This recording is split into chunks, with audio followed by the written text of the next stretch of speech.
Hello बच्चों, मैं तंजीम sir आपकी खिदमत में एक बार फिर हाजिर हूं। आपको जो भी फिजिक्स में परेशानी हो आप वो मुझे बताया करें। आज अक्सर जब बोर्ड की परीक्षाएं करीब आती हैं तो छोटी छोटी सी बातें जैसे मात्रक, बिंदीय सूत्र से पेपर की शुरुआत होती है। तो बच्चों को मात्रक और बिंदीय सूत्र का ही सही से ज्ञान नहीं होता है, नकल पर आश्रित होते हैं। कोई आएगा नकल वाले स्कूल में, हमें कोड बोल के चला जाएगा, हम उसके हिसाब से लिख लेंगे। इस तरीके की तमाम बातों से बच्चों ने अपने खुद के कॉन्फिडेंस को मार लिया है और किसी भी तरह से वो उस बात के जवाब को अपने ऊपर विश्वास नहीं दिला पाते हैं कि हमने इसका जो जवाब दिया था वो सही था। तो आज की मैं वीडियो अपने लेके आ रहा हूं और अगर आपने अब तक मेरे वीडियो को या हमारे चैनल को सब्सक्राइब और लाइक नहीं किया है तो मेहरबानी करके आप इसे लाइक कीजिएगा, सब्सक्राइब कीजिएगा। आपके प्यार का मैं हमेशा आभारी रहूंगा और आप इस वीडियो को जितना शेयर करेंगे उतना ही लोगों तक सही सही जानकारी पहुंचती रहेगी। वैसे तो फिजिक्स कोई साधारण विषय तो है नहीं, इस जगत का नाम ही भौतिक जगत है। तो इसके अंदर कुछ ऐसी चीजें हैं जिनकी मात्रा को हम घटा बढ़ा तो सकते हैं लेकिन उन्हें कभी भी हम नष्ट नहीं कर सकते। ये एक यूनिवर्सल ट्रुथ है, एक क्या है, ये सार्वत्रिक सत्य है कि कुछ चीजें ऐसी हैं जिनके वजूद को हम क्या कर सकते हैं, कम कर सकते हैं, ठीक है, बढ़ा सकते हैं। यानी कि उसे हम एक परमाणु से इतना बड़ा हिमालय बना सकते हैं, लेकिन हम हिमालय को फिर से परमाणु में बदल सकते हैं, मगर किसी भी कीमत पे हम उसके द्रव्यमान को खत्म नहीं कर सकते हैं।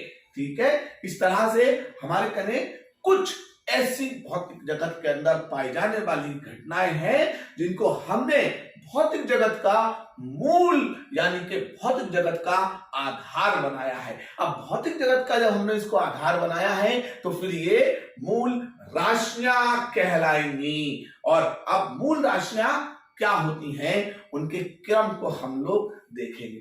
जैसे मिसाल के तौर पर, ठीक है, अब हम जब अपनी मां के पेट में थे तो एकदम इतने बड़े तो थे नहीं ना, हमारा ये रूप था जो ह्यूमन रूप हमें मिला हुआ है, हम तो उसके गर्भाशय के अंदर एक कोशिकीय भ्रूण के रूप में जाकर चिपक गए थे।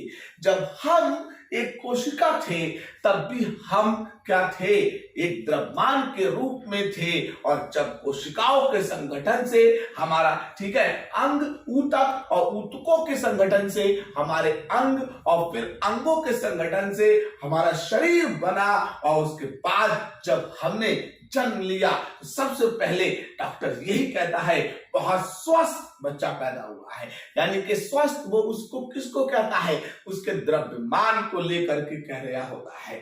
फिर क्या होता है, धीरे धीरे समय बीतता जाता है तो फिर उसकी लंबाई बढ़ती चली जाती है और फिर समय के बीतने पर वो कभी वातावरण में गर्माहट को, कभी ठंडक को, तो फिर कभी, ठीक है, तापमान के परिवर्तन को महसूस करता है। लेकिन क्या ताप को भी खत्म किया जा सकता है, लंबाई को भी खत्म किया जा सकता है। छोट के माइक्रो में और मिली में पहुंचा देंगे, आप एंगस्ट्रॉम में पहुंचा देंगे, मगर और बड़ी करके इसे किलोमीटर में पहुंचा देंगे, लेकिन कभी भी इसे खत्म नहीं कर सकते। ताप को 0 से माइनस में पहुंचा देंगे, लेकिन ठीक है 0 से हजारों डिग्री सेंटीग्रेड पहुंचा देंगे, मगर फिर भी ताप को आप खत्म नहीं कर सकते। तो इस तरीके से वो भौतिक राशियां जिनको हम छोटा तो कर सकते हैं, बड़ा भी कर सकते हैं, लेकिन कभी खत्म नहीं कर सकते, वो मूल राशियां कहलाती हैं। तो सिस्टम ऑफ इंटरनेशनल के अकॉर्डिंग एमकेएस में हमारे पास 7 मूल राशियां हैं। तो मैं एक तरफ को मूल राशियां लिखता हूं। तो अब मैंने मूल राशियां लिखी, तो सबसे पहले क्या आया, तो मैंने आपको बताया सबसे पहले द्रव्यमान की बात हुई, उसके बाद जो हुआ वो लंबाई की बात हुई, और अब द्रव्यमान और लंबाई की बात के बाद जब समय बीतने लगा, ठीक है, तो फिर आपकी समय की बात के बाद इसके बीच में क्या महसूस किया, आपने ताप को महसूस किया। ताप के बाद, ठीक है, विद्युत धारा की बात करेंगे हम लोग। विद्युत धारा, विद्युत धारा के बाद आपने कितनी हो गई, 3 और 2 5, और छठी ज्योति तीव्रता की बात होती है, ज्योति तीव्रता की, और सातवां जो जबरदस्ती की बना ली गई है वो पदार्थ की मात्रा ली जाती है, यानी कि आपने क्वांटिटी ऑफ सब्सटेंस कितना लिया है। तो मैंने ये 7 लिखी है, द्रव्यमान, लंबाई, समय, ताप, विद्युत धारा, ज्योति तीव्रता, ये हमारे भौतिक जगत का मूल आधार है, और इन्हीं को हम मूल राशियां कहते हैं। और ये वो मूल राशियां हैं जिनको आप क्या कर सकते हैं, घटा सकते हैं, बढ़ा सकते हैं, ठीक है, घटा सकते हैं, बढ़ा सकते हैं, मगर इन्हें आप कभी नष्ट नहीं कर सकते। ये मूल राशियां हैं, मूल राशियां हैं।